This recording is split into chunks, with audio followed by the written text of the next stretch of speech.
ਵਾਹਿਗੁਰੂ ਜੀ ਕਾ ਖਾਲਸਾ ਵਾਹਿਗੁਰੂ ਜੀ ਕੀ ਫਤਿਹ। ਸ਼ਲੋਕ ਸੇਖ ਫਰੀਦ ਜੀ ਕੇ ਭਾਗ 123। ਮੈਂ ਜਾਣਿਆ ਬੜ ਹੰਸ ਹੈ ਤਾਂ ਮੈਂ ਕੀਤਾ ਸੰਗ, ਜੇ ਜਾਣਾ ਬਗ ਬੱਪੜਾ ਜਨਮ ਨਾ ਪੈੜੀ ਅੰਗ। ਮੈਂ ਜਾਣਿਆ ਬੜ ਹੰਸ ਹੈ ਤਾਂ ਮੈਂ ਕੀਤਾ ਸੰਗ, ਜੇ ਜਾਣਾ ਬਗ ਬੱਪੜਾ ਜਨਮ ਨਾ ਭੇੜੀ ਅੰਗ। ਬੁੱਧੀ ਸਮਝਾਉਂਦੀ ਹੈ, ਹੇ ਮਨਾ, ਜੀ ਮੈਨੂੰ ਪਤਾ ਲੱਗ ਜਾਂਦਾ ਹੈ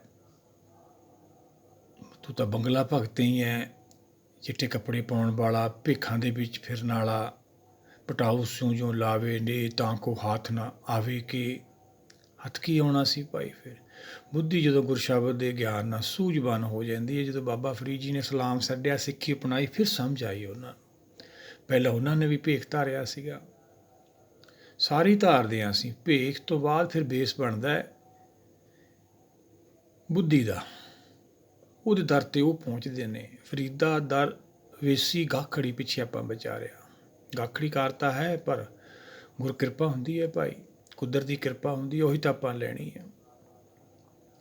ਲਿਵ ਛੁੜਕੀ ਲੱਗੀ ਤ੍ਰਿਸ਼ਨਾ ਮਾਇਆ ਅਮਰ ਵਰਤਾਇਆ। ਜਦੋਂ ਮਾਇਆ ਦੇ ਵਿੱਚ ਜਨਮ ਲੈ ਕੇ ਅਸੀਂ ਬਾਹਰ ਆਉਂਦੇ ਹਾਂ, ਮਾਇਆ ਆਪਣਾ ਖੇਲ ਵਰਤਾ ਦਿੰਦੀ ਹੈ। ਬੁੱਧੀ ਮਨ ਨੂੰ ਖੁਸ਼ ਕਰਨ ਲੱਗ ਜਾਂਦੀ ਹੈ, ਮਨ ਦੀਆਂ ਆਦਤਾਂ ਵਿਗੜ ਜਾਂਦੀਆਂ ਨੇ, ਅਸੀਂ ਮਨ ਦੇ ਪਿੱਛੇ ਚੱਲਦੇ ਰਹਿੰਦੇ ਹਾਂ। ਉਹ ਜਿਵੇਂ ਕਹਾਣੀ ਹੈ ਭੂਤ ਦੀ, ਬੋਤਲ 'ਚੋਂ ਭੂਤ ਬਾਹਰ ਨਿਕਲ ਗਿਆ, ਹੁਣ ਨਹੀਂ ਵੜਦਾ ਉਹ, ਹੁਣ ਬੁੱਧੀ ਦੇ ਆਖੇ ਲੱਗਦਾ ਹੀ ਨਹੀਂ ਹੈਗਾ। ਇਹ ਵੀ ਉਹੀ ਗੱਲ ਹੈ ਭਾਈ, ਉਹੀ ਵਿਚਾਰ ਹੈ। ਮੈਂ ਜਾਣਿਆ ਬੜ ਹੰਸ ਹੈ, ਮੈਂ ਤਾਂ ਤੈਨੂੰ ਹੰਸ ਸਮਝਦੀ ਸੀ, ਮੋਤੀ ਚੁਗਣ ਵਾਲਾ ਹੈ,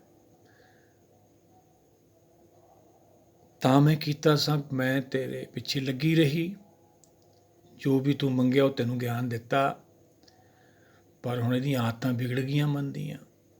ਕਿਵੇਂ ਭੂਤ ਵਾਪਸ ਆਊਗਾ ਇਹ ਭਾਈ? ਇਹੀ ਤਾਂ ਵਿਧੀ ਹੈ। ਮਨ ਵਸਾਵੇ ਨਾਨਕਾ, ਜੇ ਪੂਰਨ ਕਿਰਪਾ ਹੋਈ, ਇਹ ਕਿਰਪਾ ਤਾਂ ਲੈਣੀ ਆਪਾਂ। ਬਾਣੀ ਮਨ ਨੂੰ ਵਸ ਕਰਨ ਦੀ ਵਿਧੀ ਹੈ ਭਾਈ। ਗਿਆਨ ਕਾ ਵੱਧਾ ਮਨ ਰਹੇ, ਗੁਰ ਬਿਨ ਗਿਆਨ ਨਾ ਹੋਏ। ਗੁਰੂ ਸ਼ਬਦ ਤੋਂ ਬਿਨਾਂ ਗਿਆਨ ਨਹੀਂ ਹੋਣਾ, ਗਿਆਨ ਤੋਂ ਬਿਨਾਂ ਮਨ ਹੀ ਨਹੀਂ ਟਿਕਣਾ, ਮਨ ਟਿਕੇ ਤੋਂ ਬਿਨਾਂ ਉਹੀ ਤਾਂ ਕਾਲ ਹੈ। ਫਿਰ ਗਿਆਨ ਨਾ ਵਸ ਚਾਹੁੰਦਾ ਹੈ ਭਾਈ। ਇਹ ਚੋਂ ਗਿਰਦ ਹਮਾਰੇ ਰਾਮ ਕਾਰ, ਦੁੱਖ ਲੱਗੇ ਨਾ ਭਾਈ। ਅਸੀਂ ਸੰਸਾਰੀ ਦੁੱਖਾਂ ਦਾ ਰੌਲਾ ਪਾਈ ਜਾਂਦੇ ਹਾਂ। ਸੰਕਟ ਮੂਹਰੇ ਆ ਰਿਹਾ ਹੈ, ਔਖੀ ਘੜੀ ਆ ਰਹੀ ਹੈ, ਕਾਲ ਆ ਰਿਹਾ ਨੇੜੇ ਨੂੰ। ਇਹ ਮਨ ਨੂੰ ਵਸ ਕਰਨ ਦੀ ਵਿਧੀ, ਅਸੀਂ ਰੱਬ ਨੂੰ ਵਸ ਵਿਧੀ ਕਰਨ ਦੀ ਕਹਾਣੀ ਬਣਾ ਲਈ। ਮਨ ਨੂੰ ਵਸ ਕਰਨਾ ਭਾਈ। ਜਦੋਂ ਬੁੱਧੀ ਸੂਝਵਾਨ ਹੋ ਜਾਂਦੀ ਹੈ, ਫਿਰ ਇਹ ਮਨ ਨੂੰ ਵਸ 'ਚ ਕਰ ਲੈਂਦੀ ਹੈ। ਮਨ ਜੀਤੇ ਜਗ ਜੀਤ, ਸਤਿਗੁਰ ਸਮਝਾਉਂਦੇ ਆ ਭਾਈ ਜਪਜੀ ਸਾਹਿਬ, ਜਿਹਨੇ ਮਨ ਜਿੱਤ ਲਿਆ, ਸੰਸਾਰ 'ਚ ਉਹਦਾ ਛੁਟਕਾਰਾ ਹੋ ਗਿਆ, ਕਾਲ ਤੋਂ ਮੁਕਤ ਹੋ ਜਾਂਦਾ, ਉਹਦਾ ਵੈਰ ਵਿਰੋਧ ਖਤਮ ਹੋ ਜਾਂਦਾ ਹੈ। ਉਸ ਤੋਂ ਬਾਅਦ ਫਿਰ ਆਪਣੀ ਭਗਤੀ ਸ਼ੁਰੂ ਹੁੰਦੀ ਹੈ। ਜਦੋਂ ਮਨ ਜਿੱਤ ਲੈਂਦੀ ਹੈ ਬੁੱਧੀ, ਫਿਰ ਇਹਨੂੰ ਆਪਦੇ ਮੂਲ ਹੰਸ ਭਾਵ ਅੰਤਰਾਤਮਾ ਦੀ ਆਵਾਜ਼, ਸਤਿਗੁਰ ਸਰਗੁਣ ਸਰੂਪ ਸਤਿਗੁਰ, ਫਿਰ ਉਹਦਾ ਦਰਸ਼ਨ ਹੁੰਦਾ, ਫਿਰ ਇੱਕ ਹੋ ਜਾਂਦੇ ਨੇ। ਫਿਰ ਅਸੀਂ ਦੇਵ ਲੋਕ ਚਲੇ ਜਾਂਦੇ ਹਾਂ ਧਿਆਨ ਕਰਕੇ। ਜਿੱਥੇ ਲੇਖਾ ਮੰਗੀਏ ਤਿੱਥੇ ਦੇਹ ਜਾਤ ਨਾ ਜਾਏ। ਜਾਤੀ ਦੇਹੀ ਉੱਚੀ ਰੁਤਬੇ ਸੰਸਾਰੀ ਸੰਪਤ ਸਭ ਇੱਥੇ ਰਹਿ ਜਾਂਦੀ, ਉੱਥੇ ਧਿਆਨ ਨੇ ਜਾਣਾ। ਧਿਆਨ ਤਾਂ ਜਾਊ ਭਾਈ, ਉੱਥੇ ਜਾਣ ਦਾ ਗਿਆਨ, ਉਹੀ ਤਾਂ ਬਾਣੀ ਆਪਾਂ ਨੂੰ ਗਿਆਨ ਕਰਾਉਂਦੀ ਹੈ।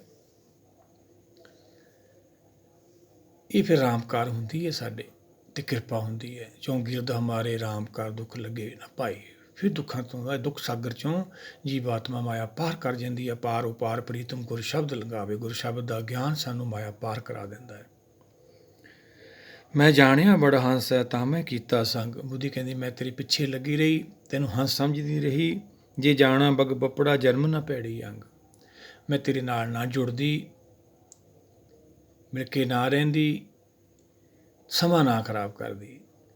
ਆਓ ਆਪਾਂ ਵੀ ਇਹ ਵਿਚਾਰਧਾਰਾ ਨਾਲ ਜੁੜੀਏ, ਮਨ ਦੇ ਪਿੱਛੇ ਨਾ ਲੱਗੀਏ, ਗੁਰ ਕੀ ਮਤ ਲਈਏ ਆਪਾਂ। ਇਹੀ ਤਾਂ ਭਗਤੀ ਹੈ ਭਾਈ। ਗੁਰ ਕੀ ਮਤ ਤੁਲੇ ਹੋਏ ਆਣੇ, ਭਗਤੀ ਬਿਨਾ ਵੈ ਡੋਬੇ ਸਿਆਣੇ। ਇਹ ਆਪਾਂ ਮੱਤ ਲੈਣੀ ਹੈ ਗੁਰ ਕੀ, ਆਪਣੀ ਮੱਤ ਦਾ ਤਿਆਗ ਕਰਨਾ ਹੈ। ਆਪਣੇ ਭਾਣੇ ਜੋ ਚੱਲੇ ਭਾਈ, ਵਿਛੜ ਚੋਟਾਂ ਖਾਏ, ਫਿਰ ਚੋਟਾਂ ਪੈਂਦੀਆਂ ਰਹਿਣਗੀਆਂ ਭਾਈ। ਐਂ ਜੰਮਣ ਮਰਨ ਨੂੰ ਜਾਂਦੇ ਰਹਾਂਗੇ। ਗੁਰ ਕੇ ਭਾਣੇ ਜੋ ਚੱਲੇ ਭਾਈ, ਬੋਹਿਤ ਬੈਠਾ ਆਪਦੇ ਘਰ ਪਹੁੰਚ ਜਾਗੇ ਨਾਮ ਦੇ। ਜਸ ਦੇ ਵਿੱਚ ਨਾਮ ਦਾ ਦਰਸ਼ਨ ਹੋਊਗਾ। ਹੁਕਮ ਕੀਏ ਮਨ ਭਾਮਦੇ ਰਾਹ, ਭੀੜੇ ਅੱਗੇ ਜਾਵਣਾ ਫਿਰ ਅੱਗੇ ਭੀੜੇ ਰਾਹ, ਤਿਆਰ ਆ ਜੰਮਣ ਮਰਨ ਭਾਈ। ਨਹੀਂ ਇਹ ਗਲਤੀ ਨਹੀਂ ਕਰਨੀ, ਮਨੁੱਖਾ ਦੇਹੀ ਵਾਰ ਨਹੀਂ ਮਿਲਦੀ। ਕਬੀਰ ਮਾਨਸ ਜਨਮ ਦੁਲੰਭ ਹੈ, ਹੋਏ ਨਾ ਵਾਰੋ ਵਾਰ, ਜੂ ਵਨ ਫਲ ਫਾਕੇ ਭੋਏ ਗਰੇ ਬੋਹਰ ਨਾ ਲਾਗੇ ਡਾਰ। ਉਹੀ ਫਲ ਨੂੰ ਉਹ ਦਰਖਤ ਲੱਗਣ ਨਾਲ ਕਿੰਨੇ ਕੁ ਜਨਮ ਲੱਗ ਜਾਂਦੇ ਪਤਾ ਨਹੀਂ ਭਾਈ। ਆਪਾਂ ਵੀ ਤਾਂ ਇਹ ਪ੍ਰਾਪਤੀ ਕਰਨੀ ਹੈ, ਸਾਡਾ ਵੀ ਸੰਸਾਰ 'ਤੇ ਆਉਣਾ ਤੀਓਂ ਸਫਲ ਹੋਊ ਜੇ ਅਸੀਂ ਗੁਰ ਕੇ ਚਰਨ ਬਾਣੀ ਨਾਲ ਜੁੜਾਂਗੇ, ਨਹੀਂ ਤਾਂ ਆਪਣਾ ਵੀ ਉਹੀ ਹਾਲ ਹੋਊ। ਮੈਂ ਜਾਣਿਆ ਬੜਾ ਹੰਸ, ਆਪਾਂ ਮਨ ਦੇ ਪਿੱਛੇ ਚੱਲਦੇ ਰਹੇ, ਫਿਰ ਕਾਲ ਸਿਰ 'ਤੇ ਖੜਾ ਹੈ। ਤਾਂ ਮੈਂ ਕੀਤਾ ਸੰਗ ਜੇ ਜਾਣਾ ਬਗ ਪੱਪੜਾ, ਜੇ ਮੈਂ ਸਮਝ ਲੈਂਦੀ ਮਾਨਾ ਤੂੰ ਤਾਂ ਬੰਗਲਾ ਭਗਤੀ, ਚਿੱਟੇ ਕੱਪੜੇ ਪਾਉਣ ਵਾਲਾ, ਡੱਡਾਂ ਖਾਣ ਵਾਲਾ, ਡੱਡਾਂ ਤੋਂ ਭਾਵ ਮਾਇਆ।